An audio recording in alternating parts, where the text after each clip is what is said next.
This event was disrupted partway through by Zoom Raider trolls. We have done our best to censor the disruption. It was not possible to remove every instance. So take it away, Ben. Thank you, Peter. Hello, everybody. Welcome to Day 4 of Disability Awareness Week at Kingsborough Community College. My name is Benjamin Hanna, and I am the Assistive Technology Specialist at Accessibility Services, and I am also living with autism. On behalf of our office and the college, I thank you for joining us today. Our office values all identities and abilities. As such, every year in April, we host Disability Awareness Week, with events centered around a disability-related theme. This year's theme is autism and identity. Throughout the week, we hope to provide insight into the lived experience of people on the autism spectrum through a movie screening, some panels, an art show, and yesterday's keynote. We hope that through these events, we will all learn about what it's like for some people on the spectrum to fall in love, what it's like to raise a child on the spectrum, what we can do as a society to value individuals on the autism spectrum for who they are as people, what it's like to be a student at Kingsborough as a person on the spectrum, and finally, we will be treated to works of art created by some of our students on the spectrum. This week, we are very fortunate to have individuals on the spectrum, their parents, etc., who are willing to share their experiences with us. While planning these events, we've tried not to speak for people on the spectrum, but instead to amplify their voice, help to share their experiences, and showcase their talents and expertise. While this panel is in session, I'd like to ask that everyone please turn off their video and remain muted until we open the panel up for questions. Out of consideration for our folks using screen readers, try not to use the public chat unless you have some kind of technical difficulty or want to ask a question during the Q&A. People using a screen reader will hear a sound every time a message is sent in the chat. If you have a question or some technical issue, please message Peter Santiago directly to minimize these distractions.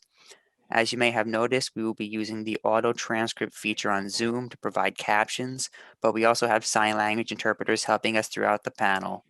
If you would like to turn off the captions, find the little CC button on your Zoom control panel, click it, and select Hide Subtitles. I hope you all enjoy the panel. All right, everyone, we're going to start on an easy note. I would like to ask everyone, could you please introduce yourself to the audience?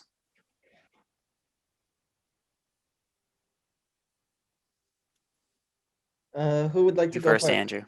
Okay. Hello, my name is Andrew Brady.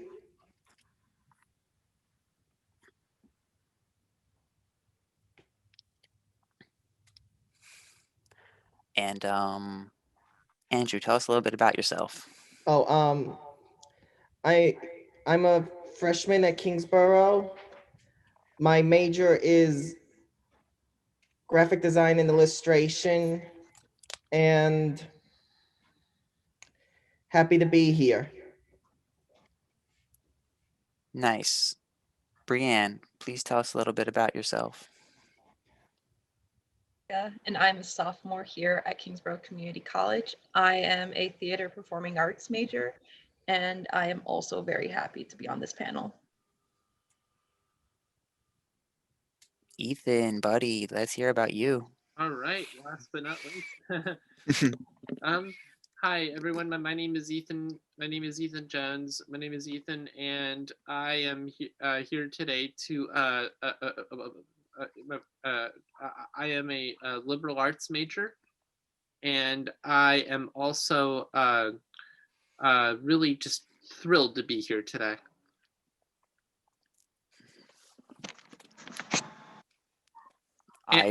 Sorry. Senior year of at Kingsborough Community College, very last semester. Nice. I rehearsed a little introduction, and I'm sure I'm going to butcher it, but that's okay. Hello, everybody. My name is Benjamin Hannon. I love being the assistive technology specialist. I love doing 3D artwork. I can play on the highest difficulty on Guitar Hero, and I'm living with autism. That Guitar Hero thing was a lot more impressive 10 years ago. So I'm just gonna ask another question now. What does autism mean to you? Oh wait, I skipped the question. Tell us something about you that people don't know or wouldn't expect. Um. Ethan, you first. Oh, okay. Oh yeah, I was gonna offer to Brienne. She looked like she was going to go, but I'll go. Um. Well, one thing about me that a lot of people would not know is that something that I learned how to do recently that makes me unique is I know how to do headstands. Hmm. Remind me to ask you to demonstrate when we get back on campus. With pleasure, Ben. Except the only thing is we are in my last semester, but when I come back to visit, I'll demonstrate. Looking forward to it. That So, Andrew, you next.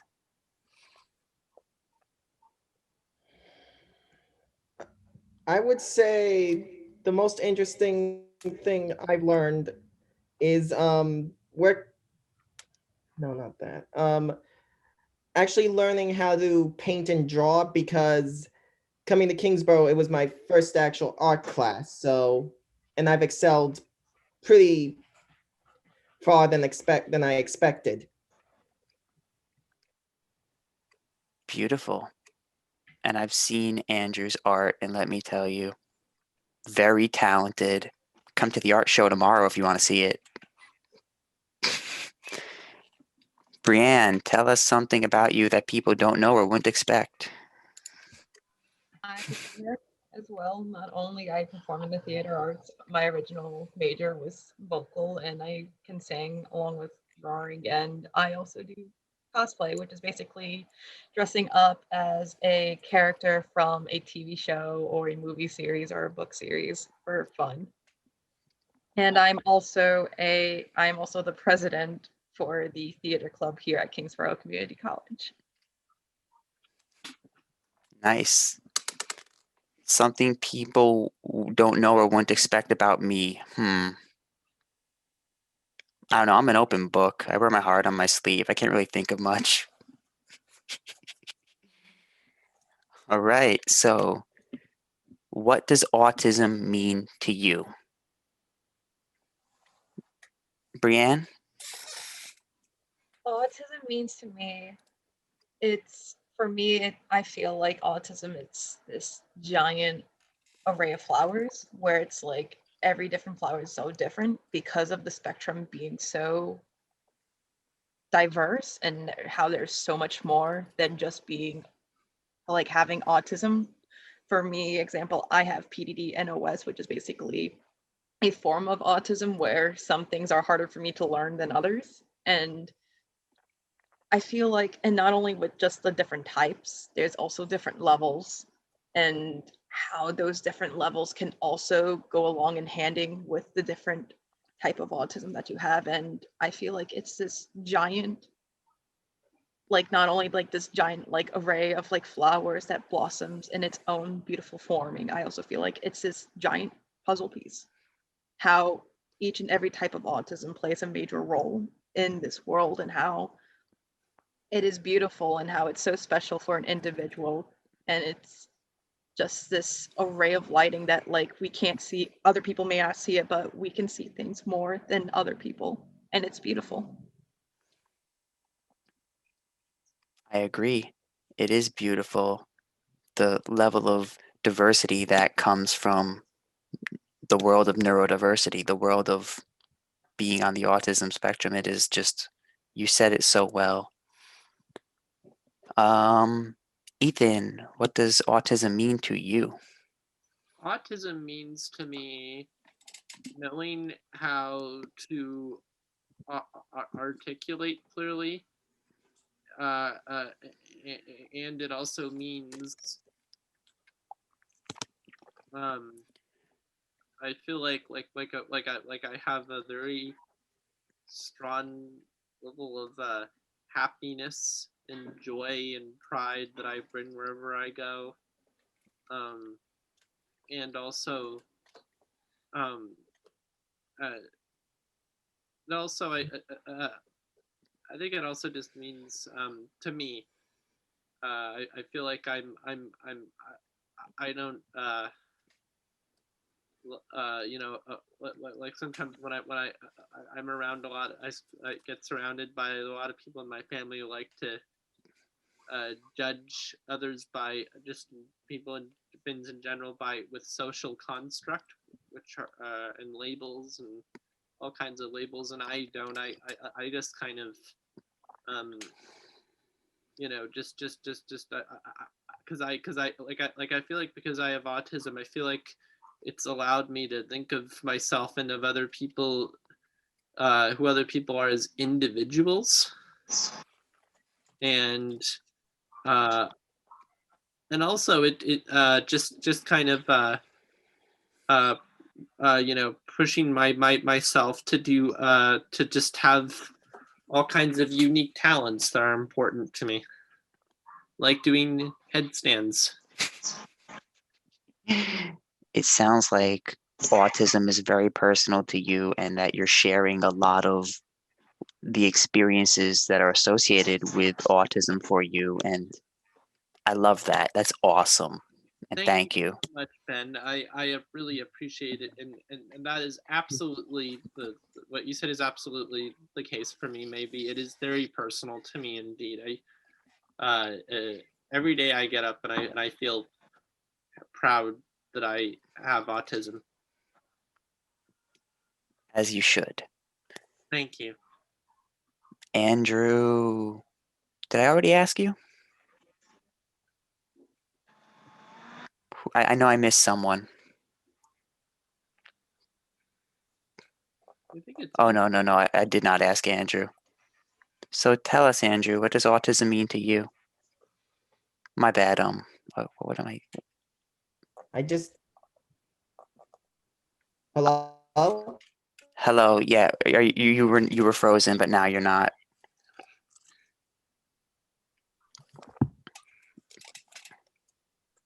Can you hear us okay, Andrew? Yeah, but you guys are frozen. Oof. Let me. Add internet. That's possible. Yeah, maybe the internet was not so good on my end earlier. That's why I had a hard time getting onto this meeting. Well, Andrew, can you hear us now?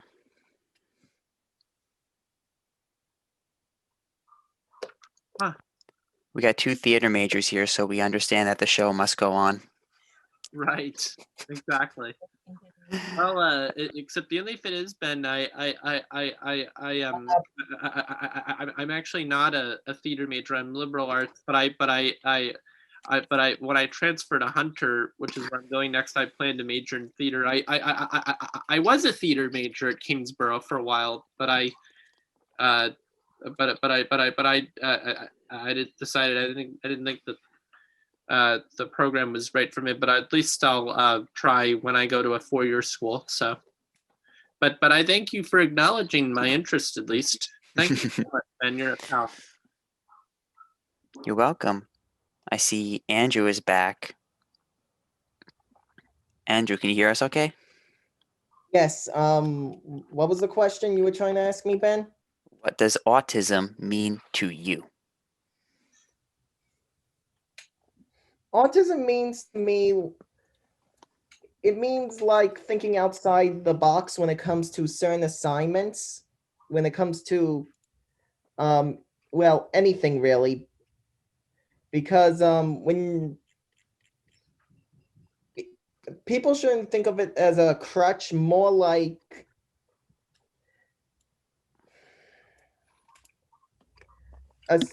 like a second of not like an ability to think differently than other people. And it's helped me a lot of times in art, and it's helped me a lot in my other studies. I think that's great that you're emphasizing the strengths that autism can bring. My definition of autism, what does autism mean to me? I believe autism is a spectrum, and that's what they call it, but I believe it's a spectrum for another reason, because people with autism shine of many lights, and that's what a spectrum is.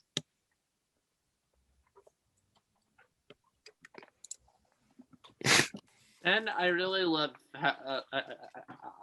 I really like that you said shine. It is a shine. We do shine. So, Lights. I- Like a kaleidoscope. It's I almost sort of think of it as like like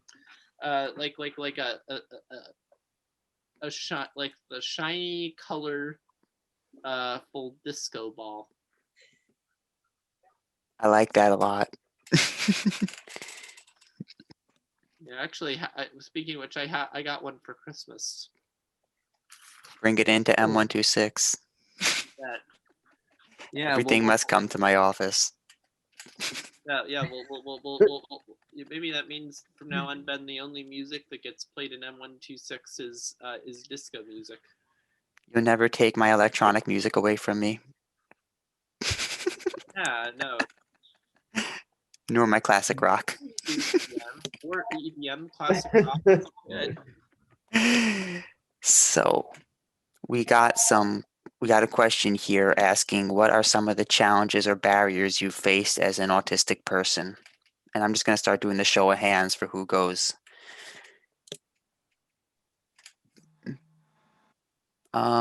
Ethan. Okay. One challenge or barrier that I often find that I face is it's funny because it actually happened this morning. I got into a sort of a little fight with my mom because I told her I woke up and was not feeling well. I had some like whatever chest pains, and I told her I wanted to go get a COVID test, and she said, "Honey, you don't need to get a COVID test." And then I was like, "Okay, but I thought that although I have been fully vaccinated, I told you like I've heard people should still say that you should still get one even if you're fully vaccinated." And so we got into a whole thing. She's like, "You don't need to." Once you're fully vaccinated, and I said I agree, but I was we just it was just kind of uh, uh, confusing, and I as I told her, and I sort of brought that up because I feel like it's an example of how the challenge that I think at least I face as someone with autism is not really my thing that's that a problem that I have, but a problem that someone that I know, whether it's family or friend who knows me really well, um, does not have autism might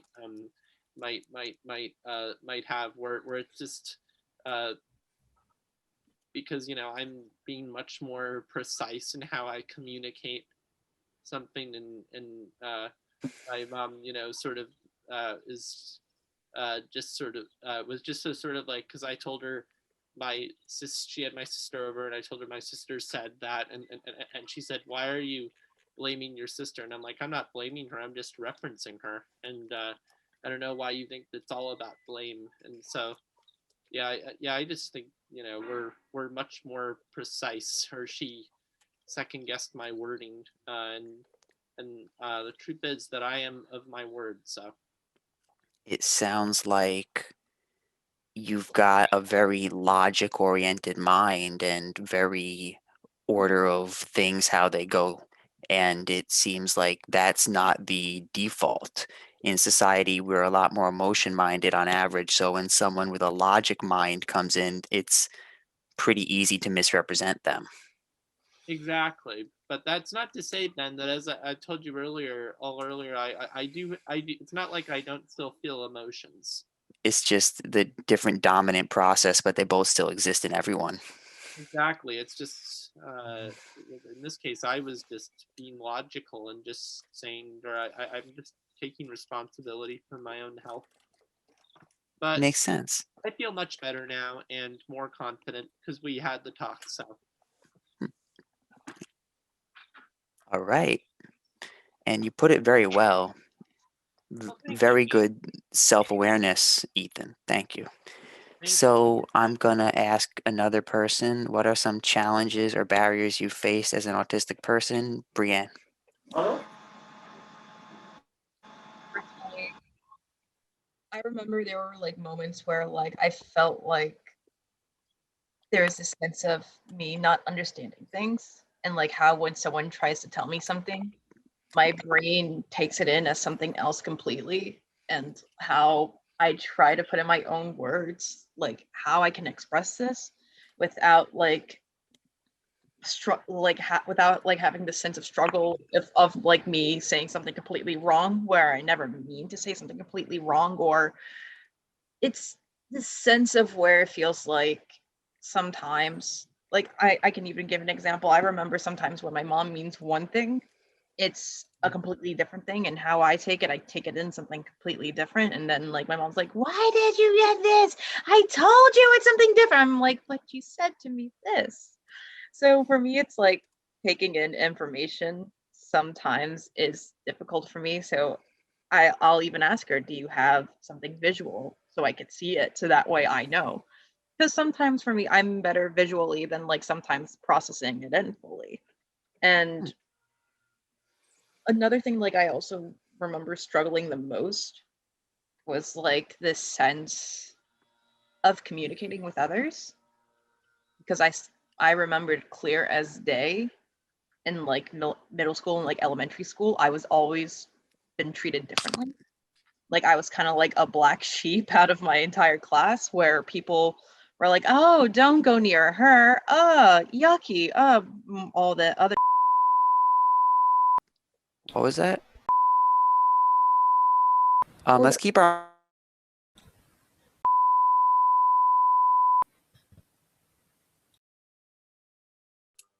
We are not taking questions at this time.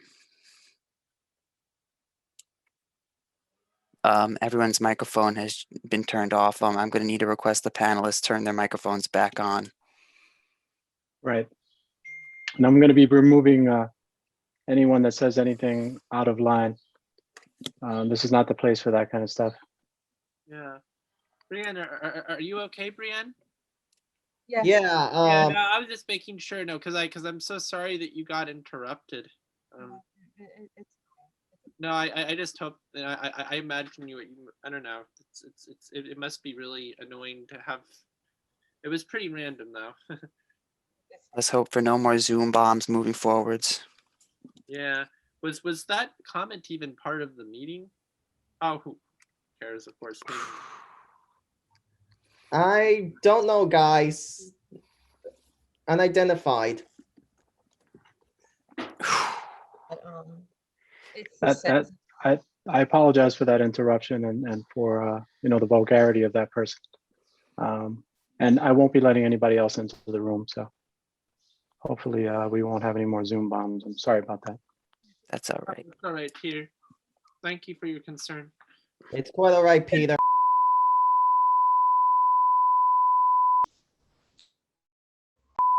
Can we not talk like that, please? Can we not talk like that? And you aren't funny. You're disruptive. Bye. Thank you. It's so annoying.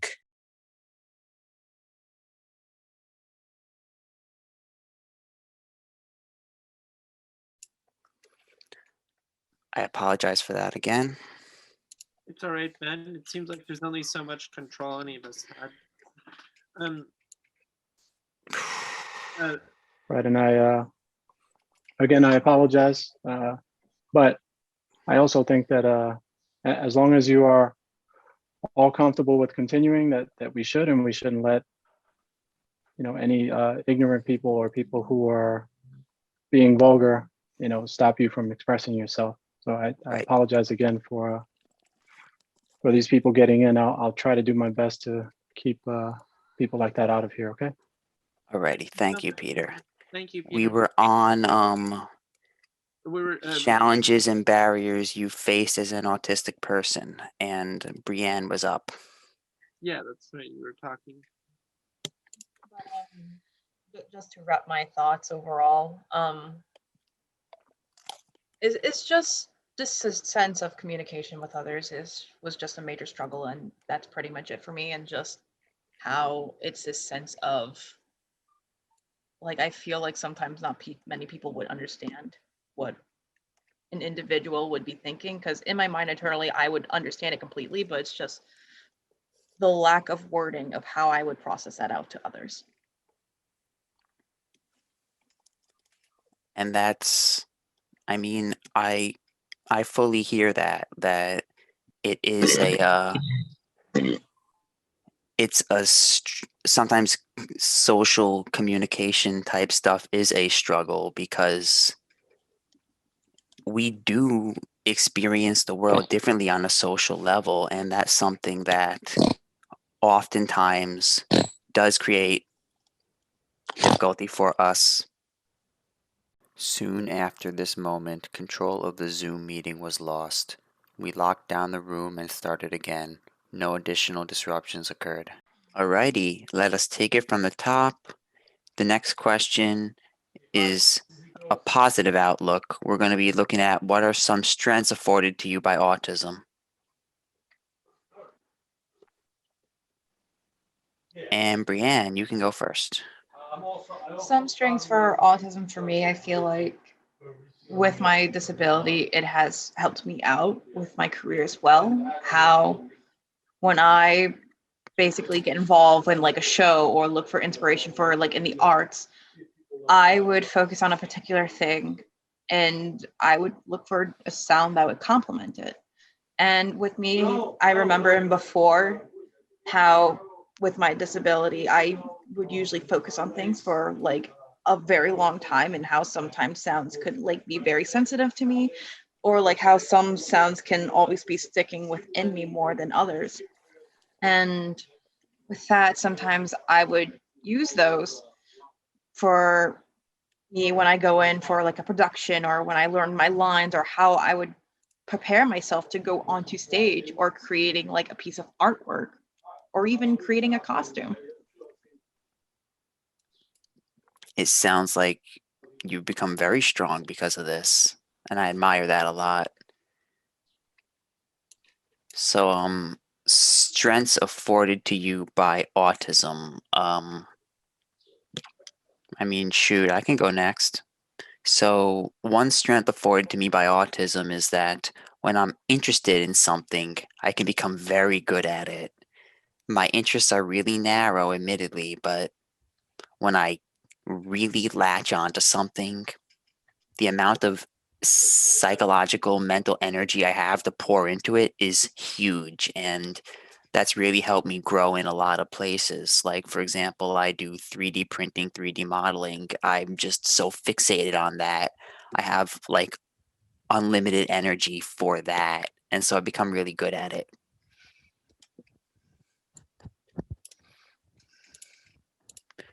Anybody else have strengths to share? Um, Yes, Ethan. well, Ben, you phrased it. I love how you just said that when you're interested in something, you can become good at it. That's exactly how I find with my interest in studying, mastering headstands and uh, doing acro yoga, which is where that comes from. And yeah,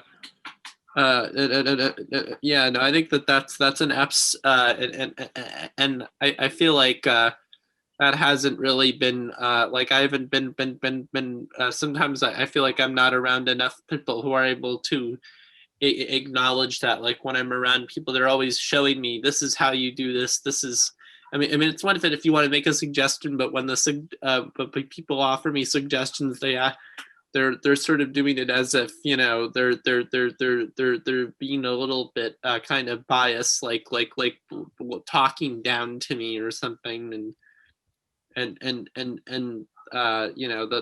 I honestly don't like that because no one wants to be talked down to because I honestly or people, yeah, like I've been like I played volleyball with some people on Jones Beach a few years ago. Some friends and afterwards we were talking about how it wasn't really a great game, inexperienced players, and I said, yeah, well, I mean, I may have never played volleyball before this, but I feel like I got really good at it just now, and like I was a very serious player, and then my friends were like, oh, but I feel like none of us are really that good, and so they were just sort of saying, oh, none of us are that good, instead of acknowledging that maybe I was serious about it, and because I think it's a fun game to play, and so.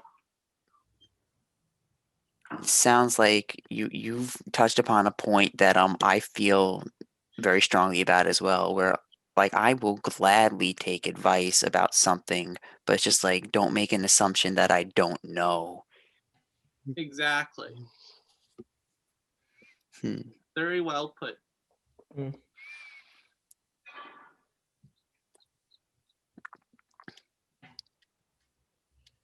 Andrew, would you like to answer this question, or should we move on to the next one? I can answer it. I think some of the strengths I've gained are kind of, I mean, I've been working on my communication skills, which I think have improved a bit more than recently. With my art skills, I was able to understand art a lot better by thinking outside the box, really. And as for like political science, and I take the teacher's lectures and I try to transfer the information into a way I understand it a lot better. So it sounds like you're translating it into a language you speak very, very well, and that's helping you learn it. Yeah. And that's really important because I know it kind of sounds like cliche or stereotypical, but it is like a totally different world that everyone lives in, not just people on the spectrum. And so you oftentimes, it's so valuable to take things and transform them into the language you use internally. And it seems like you're very good at that. So we're all autistic, but that's not all that we are. So I want to know, how does autism interact with other parts of our identity?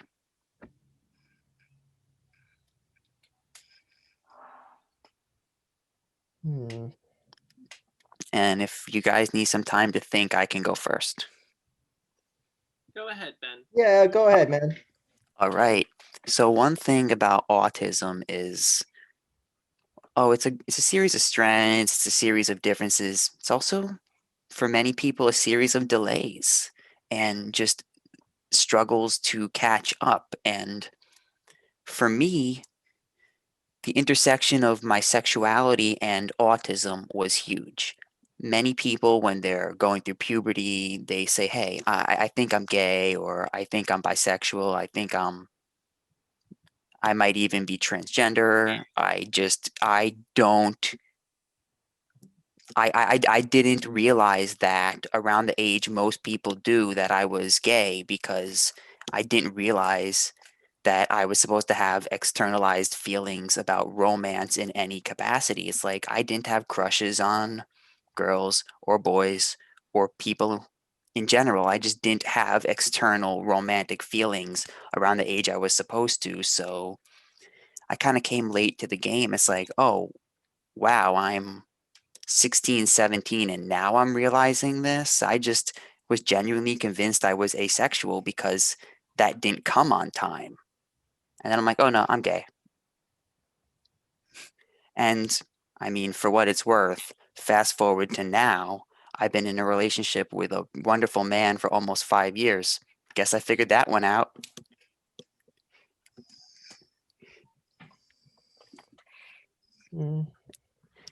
Brienne, let's hear from you. I have to agree with you on that. For me personally, I felt like it was also like this sense of delay where I wasn't into like any of the romances nor any of like the social cueings of when someone would like you. Because back then my mind was like, wasn't always in that romance type stating. And how I've always, for me, I've always doubted myself. I've always doubted myself. I'm like, I'm never gonna get with anyone. Like, why would anyone get with me? What is this keen specialness? Why would someone get with me? Until later on, it was like a bit by bit, like there was two parts of it. How part one was like the whole, oh, I am demisexual, where it's like I would rather have a stronger bond with someone first than actually diving in right away and like to get to know them more. And then later on, it tag team with me becoming pansexual. And as a female who identifies herself of being pan and demi romantic, I finally feel like am finding bits and pieces of more of myself and my identity. And just the moments of where it's like you're starting to see like this giant picture becoming all whole again, and you're like standing back and you're looking at it all, it's like, holy crap, this is almost complete. This is literally almost every single part of my identity that is coming together, and how I can feel comfortable of being me and appreciating myself a little bit more, though it may not come in time yet, but I will be appreciating myself more. I love to hear that. I love hearing people just discovering themselves and how they go about experiencing love in the world, and it's beautiful. And we got Ethan up at bat. All right. So I guess what I would say is I'm sorry, what was the question again? Is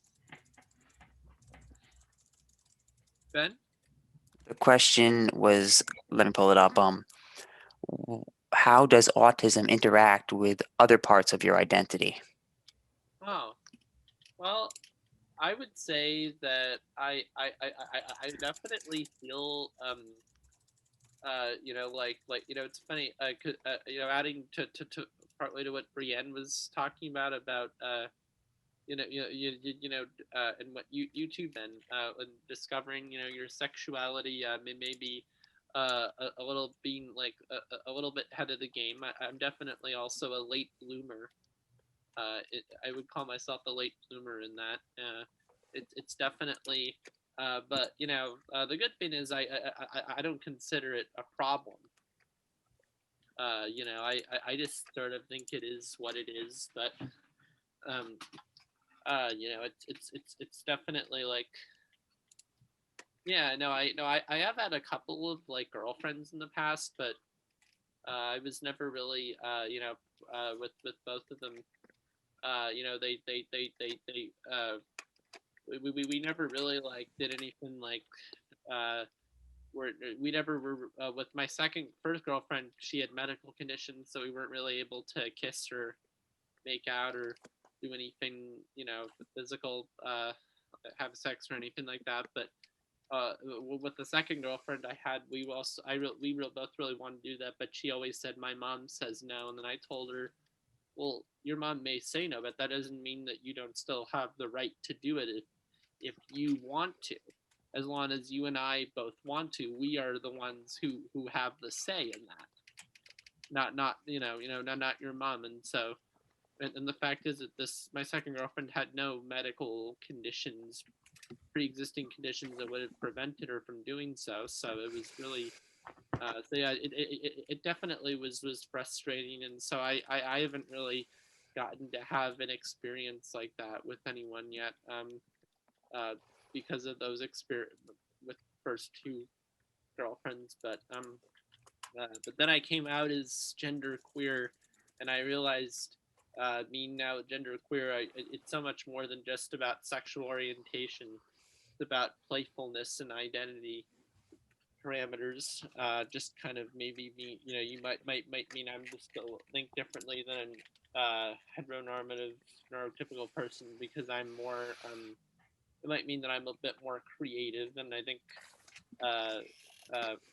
people are queer, identify as queer, are really good at like creating worlds and for themselves, and so I think that's uh, yeah, and so I kind of have been feeling lately like I also like I do want to be with someone in some capacity, able to do these physical things, but I also I'm kind of chill about it because I feel like there's a whole other outlook I have, just because it's not just about sexual orientation being queer, it's just being playful. So I spend time doing other things. I'm not just fixated on one of my who's going after someone,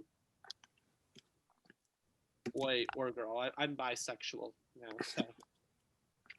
I would like to briefly mention something about disability and consent. There seems to be some misconceptions about, hey, someone with a disability, is it okay? Do they understand? The overwhelming majority of people with disabilities are perfectly capable of consent. So just that's a misconception I'd like to clear up. Thank you, Ben. I'm glad you cleared that up. So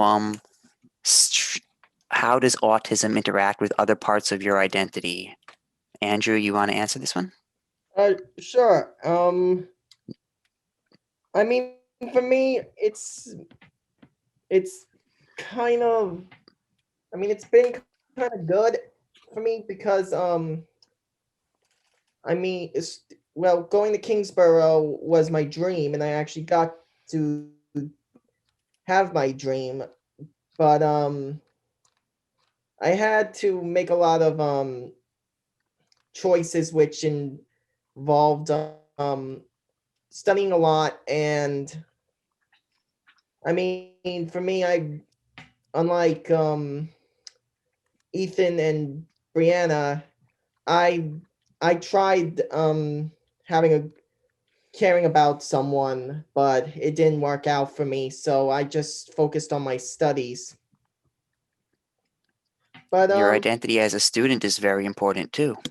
yeah, but just to me the whole I mean I still don't understand romance, but I think I'll understand it when I'm a little older.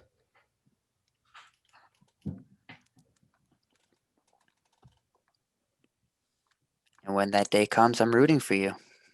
Thanks, Ben. So we're going to ask, this one's a little bit of a heavier question. What adversity have you faced based on who you are? And that could be in relation to autism or just in relation to who you are as a person, period. Um, Ben, you mean, what do you mean by adversity? You mean Adversity like hardship or challenges or just something bad that happened in your life because of who you are. Yes, Brianne. I remember specifically, there were still moments where there were times where I never met the nicest of crowds before because of my identity when I was younger, and as well as my autism. I remember clear as day, people picked on me. They didn't know what I had. They called me mean nicknames, and they always kept like pushing me to the curb and everything. And it's not nice. It wasn't nice at all. I still remember in middle school, and then high school came along, and high school showed me a little bit of the brighter sides. For me, it's this sense of where people didn't know what I have, and from there they use that as an advantage. And it's not fair. It's literally not fair. Like, there were moments in time where I remembered clear as day, people would just say not the nicest of things as ever, would literally full on just bully me just because they didn't know what I have. And it made me aggravated sometimes, because it's like, why would you do this to someone when you clearly don't know what they have? You clearly don't know what's going on in their lifehood, whether they have a disability or not. And it's not fair. It's literally not fair how you are full on pushing your negative ideals onto someone who you full on like don't know what's going on in your life. And sometimes, yeah, it growed on to me, and there were moments to where I've doubted myself more, and it even dropped my self-esteem.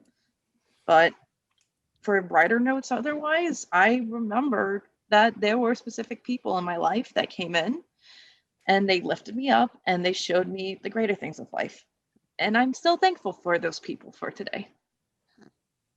Sorry, it's still those moments where I still appreciate the goodness of when you find some people and you find like this group of friends and you find them and you feel welcomed, and from there you it can even help you learn more about your disability, how you can even test your disability of how far you can go with it.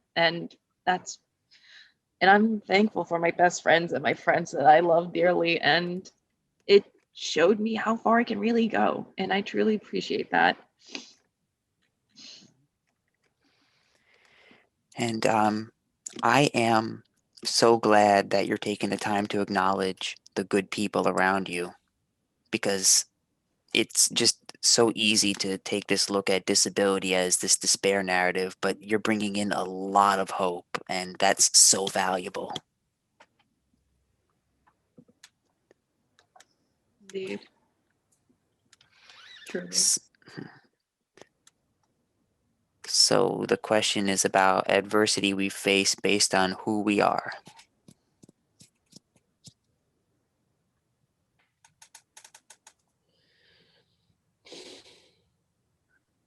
And that's Ethan's hand. All right. I would say I've had the adversity I've faced, if anything, is I've definitely had trouble getting a lot. When it comes to dealing with people, just being, I, I guess the best concrete example is the one that I shared the earlier, Ben, which of what happened between me and my mom earlier, Hmm. um, where she was, yeah, she was just she was just maybe where I told her, I don't feel well, and I'm sure it's not COVID, but I want to get a COVID test just to be sure. And part of what they say is, you have to, if you feel sick, you should try to seek some kind of help or to do something. And so it's yeah, and and then because like I told you, I've heard, yeah, you should try to or you have to assume whatever you have, the symptoms you have, that it might be COVID. And so I was kind of following that, and I was referencing something my sister said about that, and she said, it sounds like you're blaming your sister. And I was sort of just like, I'm not blaming anyone. You're actually making you're actually you're the one who's making it sound like bringing hostility into this and making this sound like a bigger problem than it is. Because and all throughout this, I did not lash out at her. I came to her like a civil human being, and she charged right at me, and was so unpleasant. She's like, "Oh, I'm not being unpleasant. I'm not being unpleasant."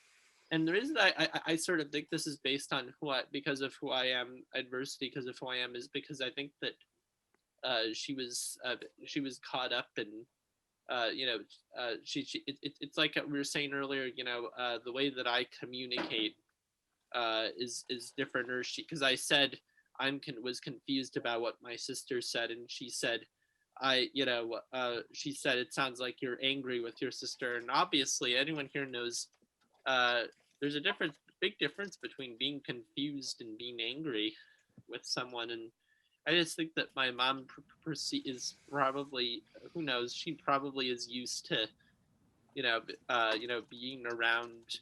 I mean, it was so frustrating because I think that I get it. She's probably used to just being around people, uh, men who are who are just lying, or people saying that they mean one thing and then not really, just because they're being snarky. But I was not. I was speaking my full truth, and so clearly she was the one bringing hostility into it, and it was really hard to have to deal with that, because first of all, she was basically, uh, as I said earlier, I do not identify as male. I'm genderqueer, although I may have been a physically born male. And so she was. I said to her, "It sounds like you're generalizing," and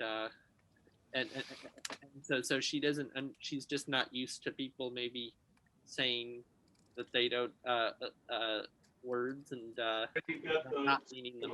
So I wanted to bring up something really quick. Sorry to interrupt, but you mentioned that you were following the rules very rigidly about what to do if you suspect you have COVID. That's right. One thing that people on the spectrum are very good at is following rules and following instructions. If you need something done by a specific set of instructions and you don't want it messed up, get someone with autism to do it. Exactly. I mean, I know that's a generalization, but that is actually one of the strengths of autism, that it's a common strength that we're good at following instructions and routines, and we're just good at it.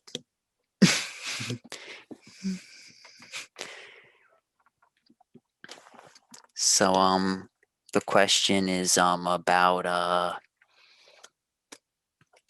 adversity we face based on who we are. Okay. Well, for me, it kind of started when I was in elementary school. I was pretty much considered an outcast by the most of my year in the fourth grade, and I got bullied for being different. And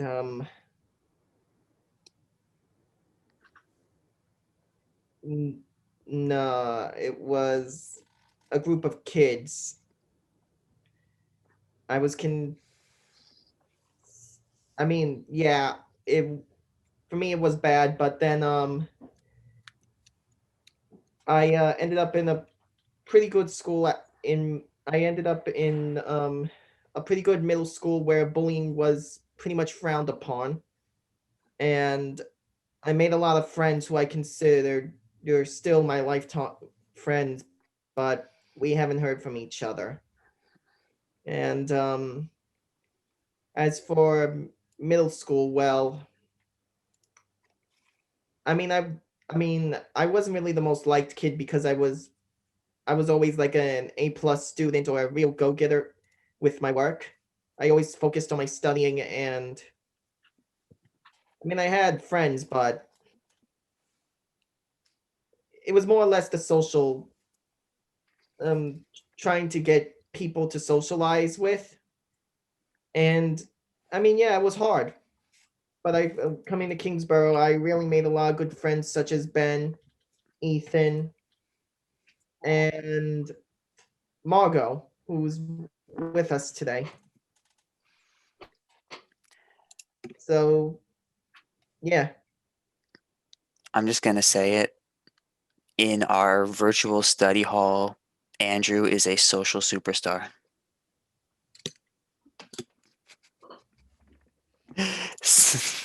Go, Andrew. So let's we're gonna be talking next about societal norms. Now, personally, I don't get societal norms. Like, I'm gonna preface this by saying peer pressure doesn't work on me because it's not intuitive to me.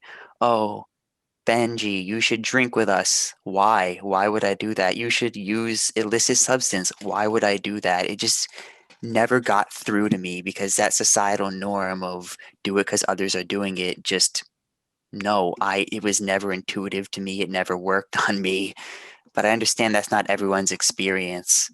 So I want to know, how have societal norms affected all of you? Mm.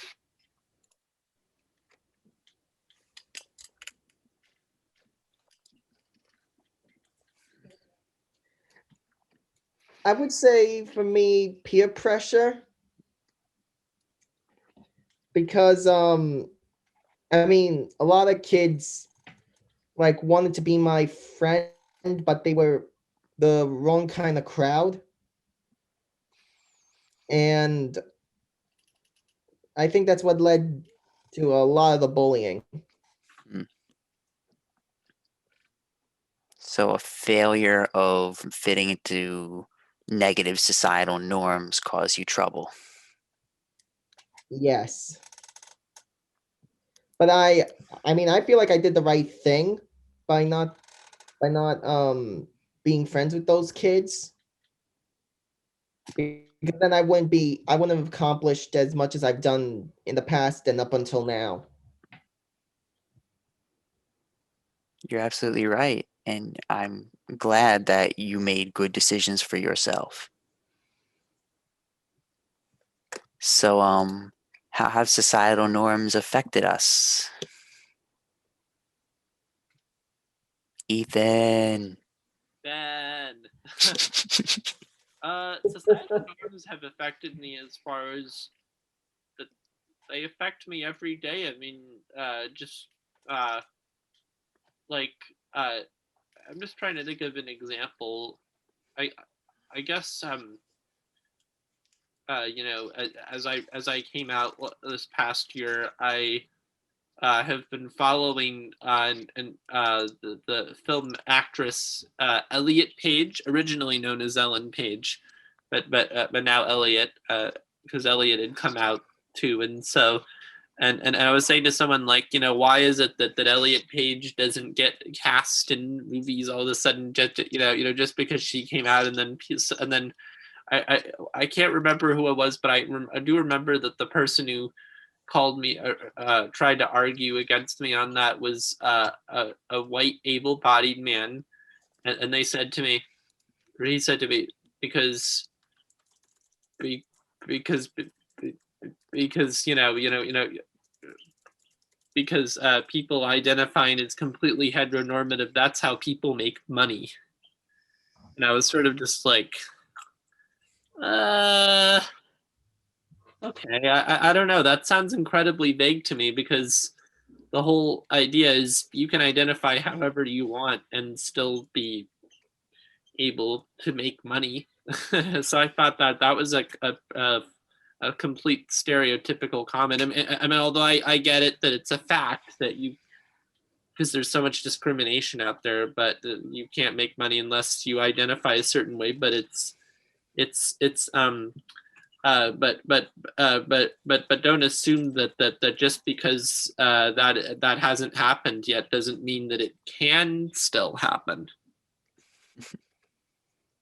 So that was what I said back to them, and I feel like it affected me as far as that because I think that the way that my autism has allowed me to communicate is, you know, like a lot of times when I hear adults speak like that, they often can be very vague about things, especially when putting labels on people, judging people, and I don't put those labels on judging people because of my autism, and so I think it's been a great advantage to me to actually not participate in vague commentary. So that's part of why when I had this interaction with this person, I didn't understand.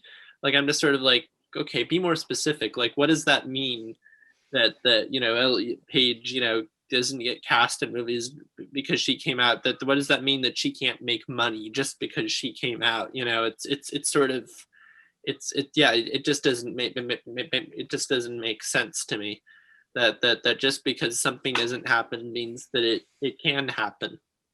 So so I think it's just the way that I communicate sometimes, all the time, is not fit within the societal norms. That makes a lot of sense because I guess we take a lot of assumptions for granted. Like, personally, I've never understood how people could be prejudiced because the amount of hoops you need to jump through in order to hate another human being, I just don't really want to do all that. That's exhausting. Yeah, I agree. That's Ben, to me that's to me that's like advanced gymnastics, right there. To actually, it takes, for me, I would say, in my opinion, it takes advanced gymnastics to be vague when you form sentences, like I was saying, or to hate someone as well. Although I love gymnastics and like, just, yeah, no, You like body gymnastics, not so much mental gymnastics. yeah, no, that's what I meant. Yeah, I mean, that takes total, and for me, I would say that the way I see it, that takes total mental gymnastics to either hate someone or be vague or label someone, be like, oh, this is all these white people are here. Why are they doing this? Or why they? Although it's good to be aware of that stuff, just, yeah, don't get caught up in it, I guess. Just be a human being too.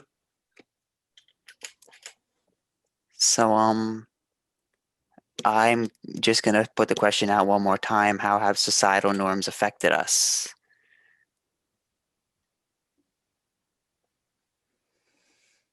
As for me, like, there wasn't like a pinpoint where I had like something like this in particular, where it was like the conflicting moment of where it's like what was going on. I do remember at one point someone tried to like it was very vague though, I can't remember it fully, but it was like someone was trying to peer pressure me into doing something that I didn't really want to do.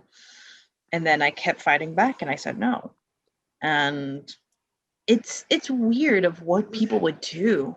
Like how they would try to full on peer pressure you into doing something. And okay, now I remember now. I was like, I remember someone was like full on peer pressuring me into like doing something that I didn't want to do. And with that, it just felt weird and it felt just so uncomfortable. Like the person doing it made me sit down and to really think of like, okay, why are they doing something like this?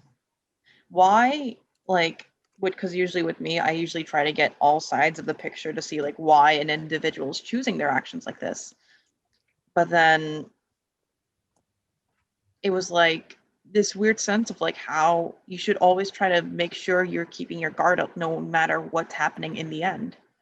And it's just weird that we have conversations like those where it's like you see someone and they full on peer pressuring you into something that's either really not right for you individually, or it's right to them, or it's just like the sense of where it's like we shouldn't be peer pressuring others, where we shouldn't let these societal norms get the best. But other than that, that's pretty much it for me. Alrighty. Sounds like you're very good at avoiding societal norms that hurt you. So this next question got a lot of intense reactions during the rehearsal. Yeah. So you know I'm going to ask it. I just wanted to say, in regards to what Brienne just said, I second Brienne in that as well. I'm usually very good about not letting societal norms hurt me. Anyway, proceed then.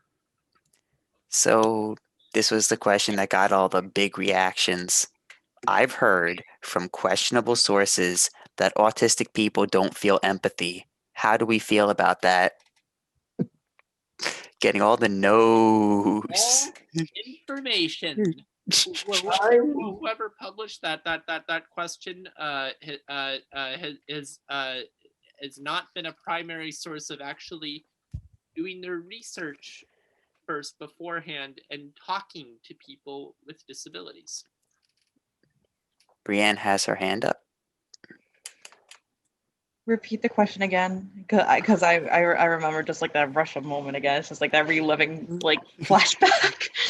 I've heard from questionable sources that autistic people don't feel empathy. How do we feel about that? That first off, for number one, first off, everyone has emotions. There is no way an individual cannot have any emotions. And if they're saying that we have no empathy. That is wrong, and they did not even do their facts checks correctly. And number two, for me personally, every person has emotions. And I feel like students with autism, they deal with the most emotions. Like, in fact, like when like you're sitting in the room, right? And you are just alone, and like you can just, as soon as you're either like going in somewhere, you can feel the tension or what the amount of energy or emotion levels that are going on in a room. And there's just like so much. I feel like there's moments where like I've taken in so much emotions, and it made me feel overwhelmed at one point, where it's just like this emotional rush that's hitting in your head and you're trying to comprehend all of it. I don't know why would people think that we don't have emotions. We do have emotions, and we every single one of us has emotions. And students with autism and dealing with the spectrums, it is so different how we can take in emotions as individuals and process them as our own. And you can feel the sense of joy, or you can feel the sense of sadness, or you can feel this sense of everything rushing all at once, where it's like, what is going on? What is happening? It's like we may not express it on our faces sometimes, or how we may not process it very quickly, how like others, we can feel it, but sometimes it can feel a lot for us. So whichever source that was, I just needed to get their facts checked straight and probably have a good old long conversation about empathy. Mm. That's all I just needed to say. Oh, Said everything I wanted you to hit on. Very well done. oh, but Brianna, I would be more than welcome to join you and to join you to join you in that because as far as I'm concerned, as far as whatever source this person who asked this question came up with this question got that theory from, They got it wrong. wherever they got that theory from, I'd say Wikipedia is my best guess. I would say wherever they got it from is 30 to 40 years out of date. Yep. Maybe they got it Yep. from Mars. Maybe from Mars. I say they got it from Mars. They're on another planet. Ooh. Andrew, you had feelings about this one? Okay, so I mean, to me, that the question is, I have to say they gotta get their facts straight, because people have emotions. It's just for people for people on the spectrum, we may not feel it right away, but I mean, I can understand where people come from when they're upset or angry in certain situations. But I mean, if people consider us to not have emotions, then then they don't have a right to be our friends, or let alone they're just clinging to old misconceptions. You're absolutely right. And one thing I really believe is that, so you may notice throughout the panel, I've been smiling. I've been having my face is very, very reactive. I'm putting this on. I could take it off right now. This is how I usually am. And it's back. So if I'm in my default state, I'm not gonna be showing on my face. It's all gonna be showing in my head and in my heart. Very intense, but it doesn't always translate. So that might be where some of that misconception comes from.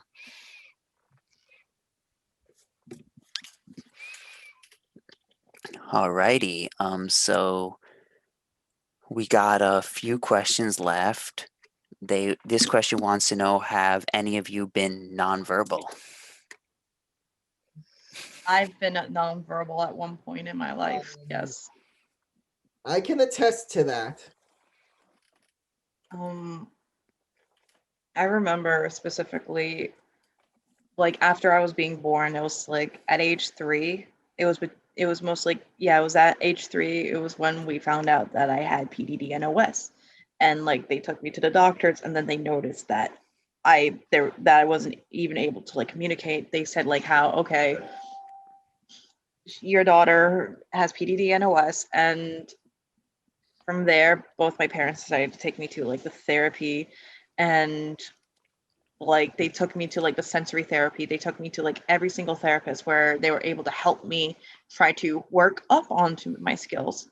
And it was funny because I remember the therapy place being actually right next to my high school, and it was so surprising. I was like, oh my gosh, that's a reliving of my past. And I remember specifically it was the night of like my 4th birthday, and I remember clearly this was one like I was like playing and it was very late. I still remember this, and this was still something that like I still find it to be hilarious till this day. It was like my mom's like, okay, Brienne. My mother was coming and she's like, it's time for you to sleep. It's very late. Come on. And then all suddenly I remembered I looked at her and I said with like the most wholesomest childish voice, but mom, I want to play. From there, my mother dropped everything, and my grandfather was in the same room with him. They all dropped everything. Else, like a record scratch. All suddenly, it's like my mother said, "You can do anything that you want. You can do whatever you want now." And they led me to like stayed up like late, and I played. And it's very crazy of like how like it wasn't even just like a word; it was a full blown sentence. And I'm just like trying to think to myself, how was it that I didn't say a first word. I didn't do any of the whole mama, baba, no baby babbling or anything. I just full on did a blown sentence of, but mom, I want to play. And then from the speaking, it led up to then just me singing and then acting. And then here I am today. Thank you for sharing. And I said this in the rehearsal too. I'm going to say it again. Brienne was waiting to have all the right words, and she made them count. Ethan. All right, Ben. I well, I was I also did not start talking until I was 3 or 4 years old. Um, I always kind of really enjoyed that, frankly, because just sort of maybe feel like I'm just happy to be alive. That's all. So you didn't really need to say very much. You were just happy to be here. That's right. Just to be alive. And it's sort of like when I think about how I didn't start talking until I was 3 or 4, although I knew it was because of my autism. I feel like one benefit of it and of my autism is I didn't go into that whole thing like I was talking about earlier about just like sometimes when people are talking heads, they can say things that are that might come across either with kids and adults. I think can say things that might come across as being offensive to other people when they're not aware. And so I feel like the benefits of not talking are that I didn't participate in any of that. I was just happy to be present. Yeah, and I didn't participate in any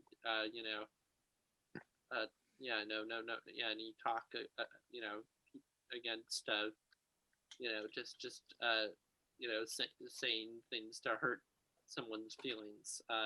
Just very innocent Ethan self. Speak no evil, Ethan. I love it. Name of the game. That's the name of the game, Ben. So, is anybody else on the panel? Have any of you? I'm sorry. There's only one person left. Andrew. Andrew, have you ever been nonverbal? Yes, at 18 months old. Um, my mom had to do early intervention. I went to a school named William O'Connor, and I had tubes in my ear when I was at a very young age. there were, and I was also in a lot of speech programs growing up.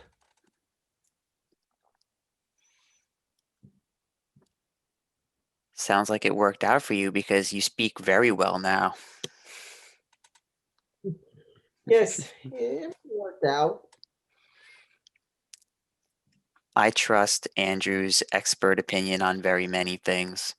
Like if I need to know what video game I'm buying next, best believe. Ain't that the truth?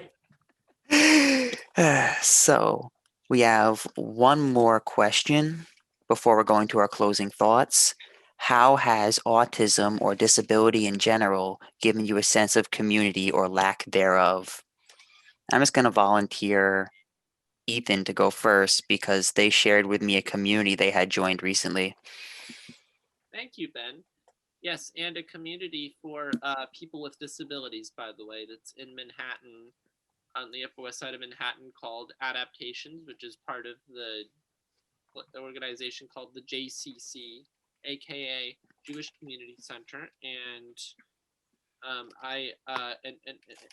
this community is for people with disabilities, and I'm proud to say that it has changed my life entirely, and it really has been such a great positive thing for me. And just God bless my heart. I'm just so happy that I'm part of it, and I feel like it's given me community as far as being in a setting with other people who have my same shared experience, who have been uh, yeah, no, who've just been in my same share, who've had my same shared experiences, and as opposed to just being stuck at home with your family when they don't are not people, if they're not people who would identify as autism like you do, like at least I can be with people who and do things with people who understand me, and where because this place is a community, there's no hierarchy, there's no like this person is at that level. There's no sense of judgment amongst one another. It's just about love and community, and um, understanding each other. Um,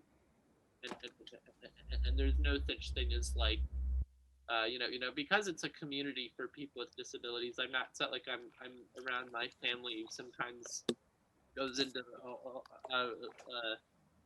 these, like my stepsister I brought up earlier goes into these rants about like, oh, I was around, I didn't like going to this place or that place, wherever, because there was all these white men and able-bodied men, and it's just like, it is good to be aware of that stuff. Like even me being queer, but I feel like there are ways you could be aware of that, by differentiating each person that you encounter as an individual, which is what part of what being in a community is all about.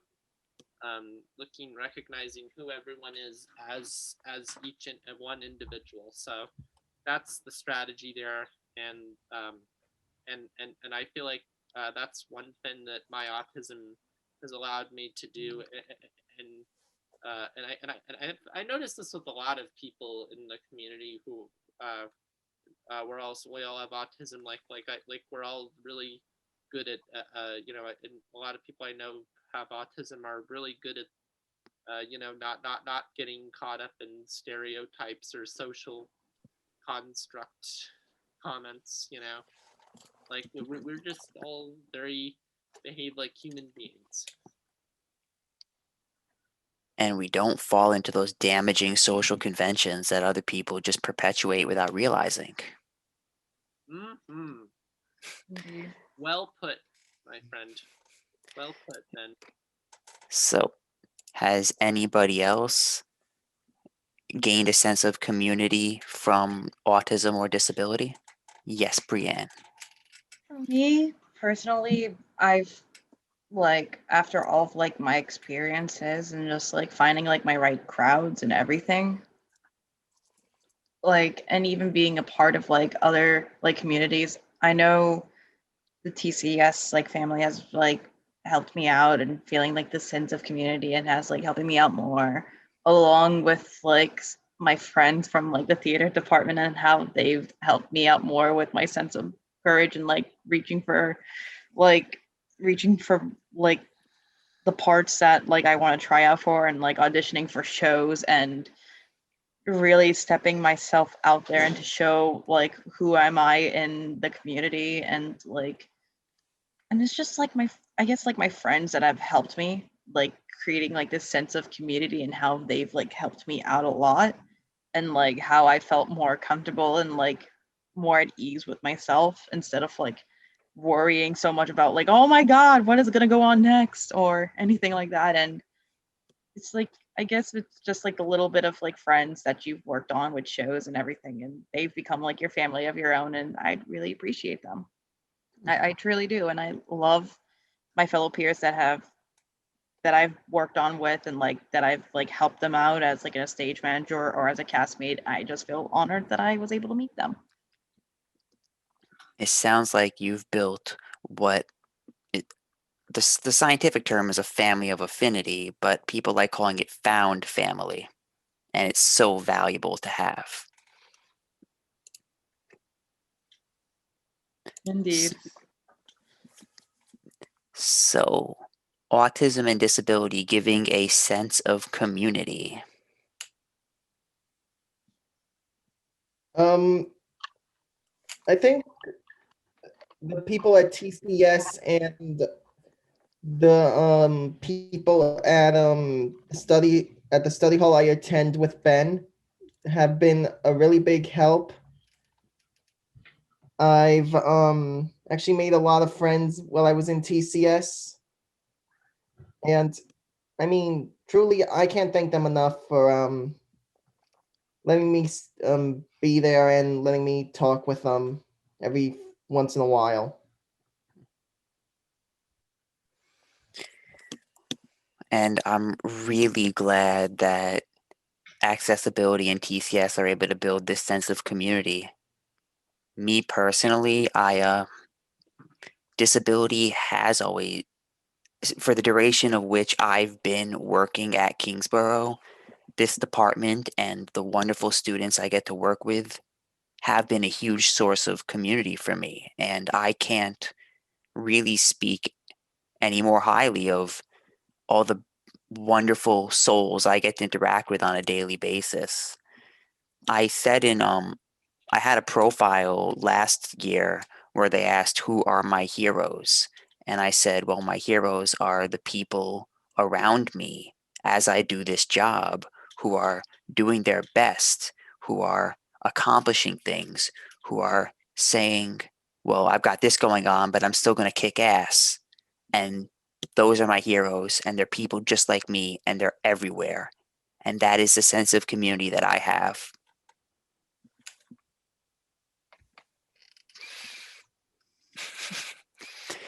So we have one more question. Do we have any final thoughts we'd like to share with the audience? Yes, Brianne.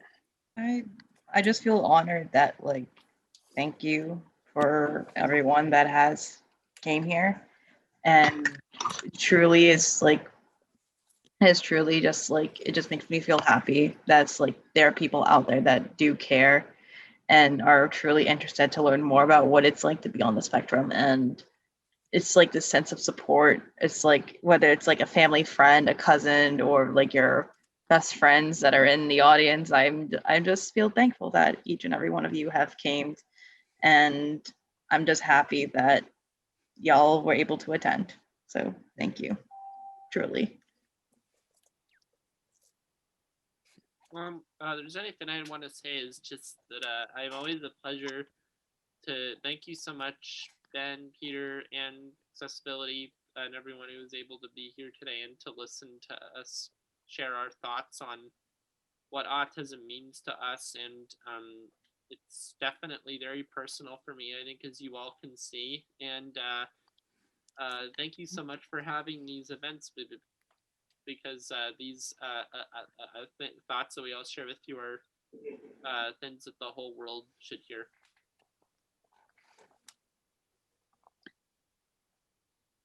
I'd just like to say thank you all for coming and listening to us.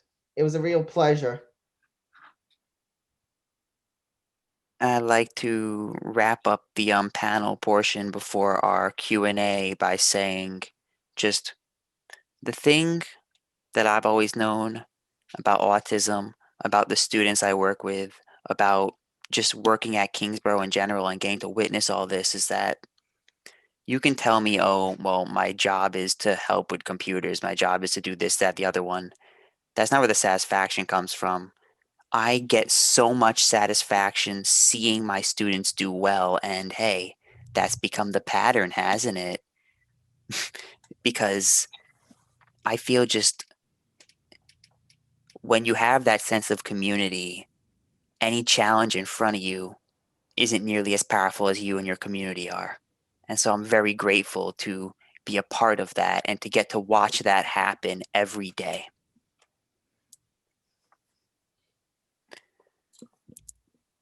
Peter, do you want to field for the Q&A or should I?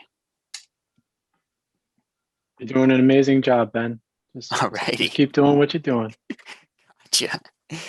So I'm now going to open this up to audience questions. You can raise your hand and you will be unmuted.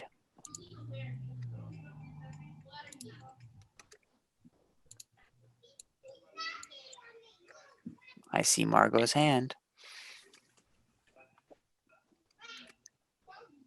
Hello. Hello. You were wonderful, Ben and everybody. I'm so sorry that happened before. You guys deserve so much more respect. But two questions that I had, one for Bree. Do those emotions that you feel more strongly from the autism and some of your experience with the autism, do you feel that makes you a better actor and better able to understand characters? For me, yes, actually. There are even moments where like I remembered like it's actually funny, like the first time like I've actually gotten like a majoring role like was last like the fall semester when I was reading a character named Allison, and there were moments where it's like I always love diving into theater and to like learn more about everyone else's stories and to like learn from like the process and like the experience of what they went through and how I can carry that experience from what I worked on from the rehearsal process for the rest of like my life and for when I go out into the real world. I feel like my disability has helped me out to better understand a character more, and even reading it and how I can put my own 2 cents of what I would feel like in the moment for of that character. And it's the processing of that is it's so unique in itself, where you're also sharing like this other part of your story out there on stage when you're only playing as this different character, but it's just so satisfying, and it's like a joy rush of like when you feel like when you hit like the end and just like you share yourself out there on the stage, and it's like not only you're sharing the character story, but it's like you're sharing your own story on there. So yes. Oh, I love that so much because I'm a disabled performer myself and I make films, so I really relate to what you're saying. And then the other question I had for Ethan, what is acro yoga? I've never heard of this term. Oh, thank you. Well, good. What a good question. Acro yoga is an advanced form of yoga that involves doing acrobatic poses, and it involves something called Thai massage, which is just it's basically it's also I'm not sure how to describe this stuff. It's not really something I can talk about, but it's also about just the wisdom of doing acrobatic poses but basically in the feeling of going upside down when you do different poses. And yeah, no, it's really been a help to me a lot, and I think that my disability has helped me get better at it too. That's awesome. It sounds like a really good way to connect with the body. And thank you so much for answering both of you. I really appreciate it. Thank you so much. You're welcome. I'm I'm glad that Margot mentioned she was a filmmaker because I was about to accuse her of recruiting for her next film in this event. I can do that, but I'd rather you guys get the stage unless you want me to put a plug in here now. I mean, shoot, your films are about our students. Go for it. Yeah, so I've been making films for a while. They're short films on YouTube, and one of them called "A Stroke of Endurance" is about my experiences at Kingsborough. And that film also has performers that are on the spectrum. So if anybody is interested, they could go to cryptvideoproductions.com and go to the films tab to where it says "A Stroke of Endurance." It has accessible versions of that film for free. Connected to YouTube, and then it has audio described version and open caption version as well. It was shot on the Kingsborough campus with the help of Students Unlimited, and of course, Ben is one of my biggest fans and biggest supporters of this film. So thank you, Ben. You're probably one of the reasons that happened to begin with. Thank you for letting me do that. I will never miss an opportunity to plug Margot's films. So we have a question from Chin Ryan. I can unmute myself. Hi, everyone. Hello. Ocean, it's nice to Hi, meet you. everybody. I am so happy to see everybody, and I'm really so intensely proud of everybody from all the work you guys have done personally, as well as being on this panel and being open and willing to field questions and dealing with a difficult situation with such aplomb. You guys really wanted to come back and rejoin, and I'm so happy about that. Now, what I want to know from each and every one of you is what gives you guys your energy? What drives you? What makes you keep going that other people stop?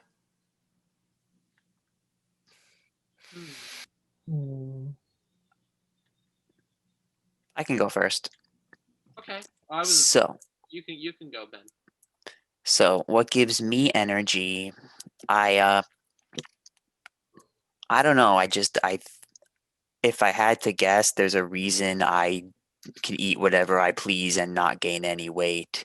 And that reason is because being myself just uses so much energy.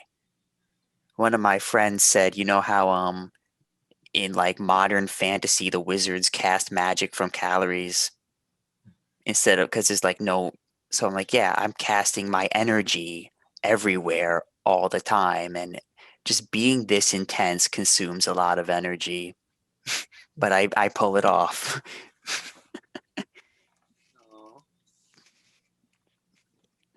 I know it's a difficult question, but I know you all have been confronted by a lot of things that have tried to put you down, but you all have risen above them.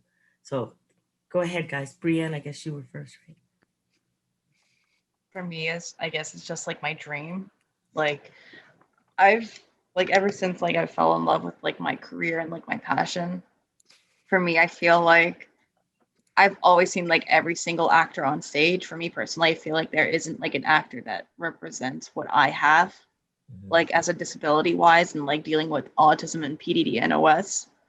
And for me, I feel like that is like my drive because I want to basically show someone, like, I want to show someone that it's okay that you can have a disability and that you can go out on stage and you can share your story out there as an individual and to like give everything that you have.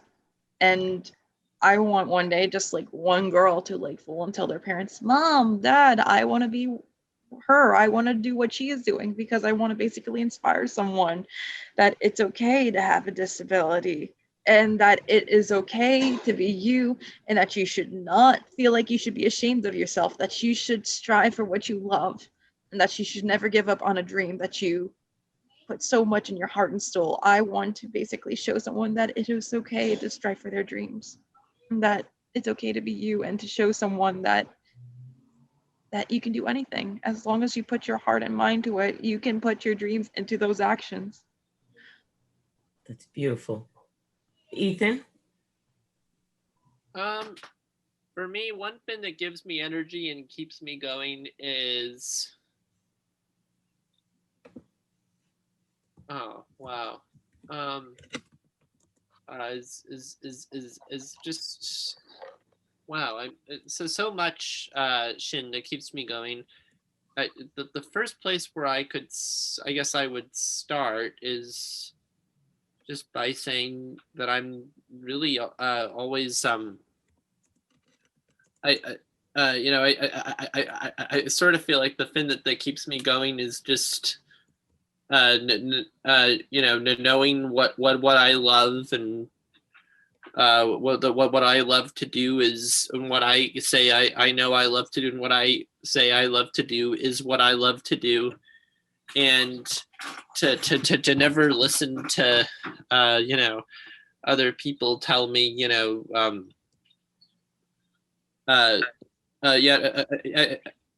I guess what keeps me going is definitely knowing that I have the power to challenge people about sometimes with my disability. And the other thing that keeps me going is just all the things I love, everything from art to music, the musical theater. It's always like a place where I feel like I could be myself and not conform to anyone else, what anyone else is telling me what to do. So That's yeah. so cool. That's really, really cool. Andrew, would you like to say anything? Sure. For me, I would say it's more of for me it's more of trying to prove a lot of misconceptions that I've heard. Like, I want to prove that I'm I'm more than just a person. So I've never given up once in my life, and I think it's more of trying to get somewhere in life that's your dream and hoping to achieve that dream in the end. That's beautiful. That's really beautiful.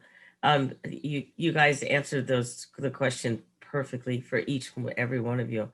I mean, I get chills from each of whenever I see all of you. You guys make me so happy. You really do. All of you do. And Thank you very, very much for allowing me to ask my question.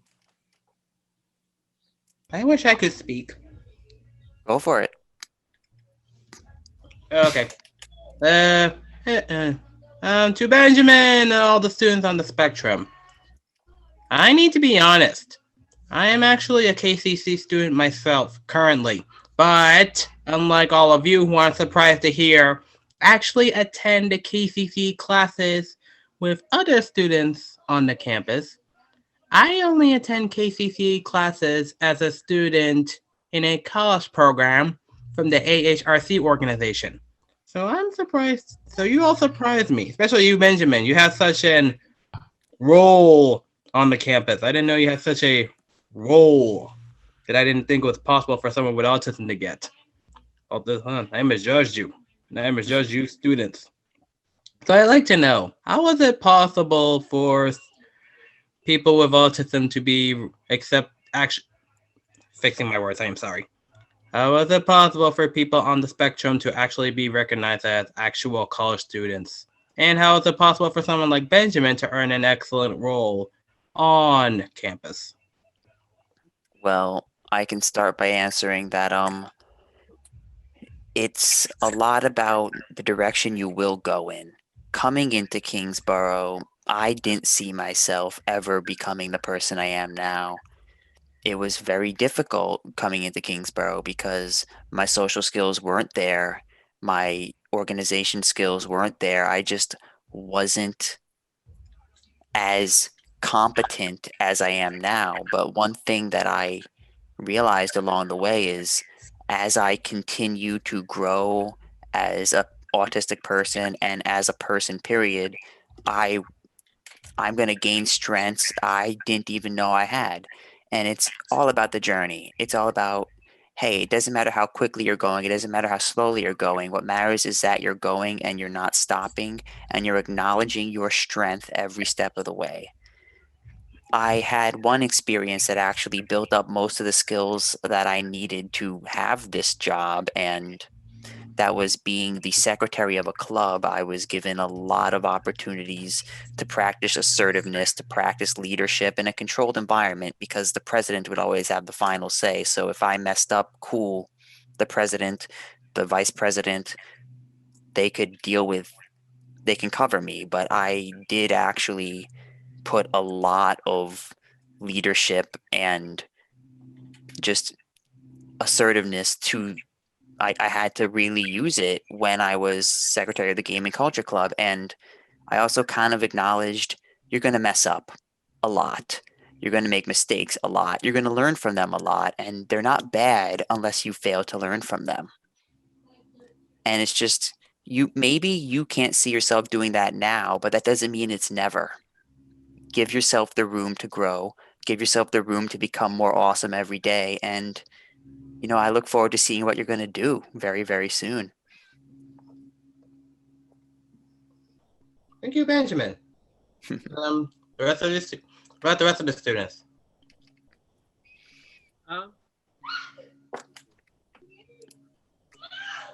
I guess I would say